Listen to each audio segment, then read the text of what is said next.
Hello friends, enjoy pothos বা enjoy মানি প্ল্যান্টকে ইনডোরে রেখে কি করে কেয়ার করবেন এবং কিভাবে বুশি করবেন তাই নিয়ে আমার আজকের ভিডিওটি। তো আপনারা ইনডোরে যে মানি প্ল্যান্টটিকে দেখতে পাচ্ছেন এটি হলো ফেমাস এনজয় পোথোস বা এনজয় মানি প্ল্যান্ট। অন্যান্য মানি প্ল্যান্টের থেকে এই প্ল্যান্টটির পাতার ভেরিগেশনটা অনেকটাই আলাদা। সবুজ এবং সাদা কম্বিনেশনে দেখতে এই এনজয় পোথোস খুবই ইউনিক এবং স্পেশাল, দেখতে অসাধারণ। এটি আমাদের ঘরের সৌন্দর্যকে অনেক গুণ বাড়িয়ে দেয়। এটি একটি বেস্ট ইনডোর প্ল্যান্ট কারণ এটি এয়ার পিউরিফায়ারেরও কাজ করে। তো আমাদের আজকের ভিডিওতে এই এনজয় মানি প্ল্যান্টের কেয়ার নিয়ে আলোচনা করব যদি আপনারা এনজয় প্ল্যান্টটিকে ইনডোরে রেখে থাকেন।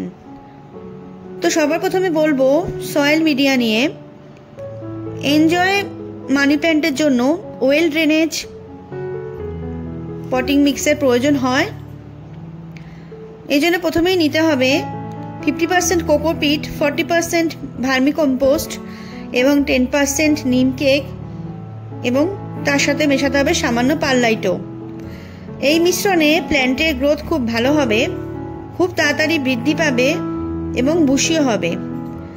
এছাড়াও স্যান্ডি সয়েলও ব্যবহার করতে পারেন, তবে ইনডোরে রাখলে কোকোপিট অবশ্যই ব্যবহার করতে হবে। আপনি যদি চান যে আপনার মানি প্ল্যান্টটিও প্রপার গ্রোথ করুক তবে এটিকে ইনডাইরেক্ট সানলাইটে রাখতে হবে, মানে প্রচুর আলো যেন পায় কিন্তু সরাসরি সূর্যের আলো যেন না পড়ে। এছাড়া জানলার সামনে রাখতে পারেন বা যে কোনো শেডের নিচে রাখতে পারেন যেখানে উজ্জ্বল আলো পায়, এতে গ্রোথ অনেকটাই বেড়ে যাবে। এনজয় পোথোসের পাতার ভেরিগেশনে আলোর একটা বড় ভূমিকা রয়েছে। আপনি যদি এই প্ল্যান্টটিকে চড়া রোদে রেখে দেন তাহলে এর পাতা সাদা প্যাচটাই বেশি দেখা যাবে। আবার যদি কোনো অন্ধকারাচ্ছন্ন জায়গায় রেখে দেন তাহলে এর পাতার সবুজ অংশের পরিমাণটাই বেড়ে যাবে, ভেরিগেশনটা নষ্ট হয়ে যাবে। তো এসবই নির্ভর করে আলোর ওপরে। তো এই এনজয় মানি প্ল্যান্টটিকে সঠিক লোকেশনে রাখতে হবে যেখানে পর্যাপ্ত ব্রাইট লাইট পায়, তবেই এর পাতার ভেরিগেশনটা বজায় থাকবে। অন্যান্য মানি প্ল্যান্টের মতো এনজয় মানি প্ল্যান্টেরও কিন্তু খুব বেশি একটা কেয়ারের প্রয়োজন পড়ে না, তবে বেশি জল এই এনজয় মানি প্ল্যান্টের প্রয়োজন হয় না কারণ এর সয়েল মিক্সে থাকে কোকোপিট। তাই সপ্তাহে 2 দিন জল যথেষ্ট, আর শীতকালে 1 দিন দিলেই যথেষ্ট। এছাড়াও প্ল্যান্টের সয়েলের উপরের অংশ শুকিয়ে গেলে তবেই জল দেওয়া যাবে।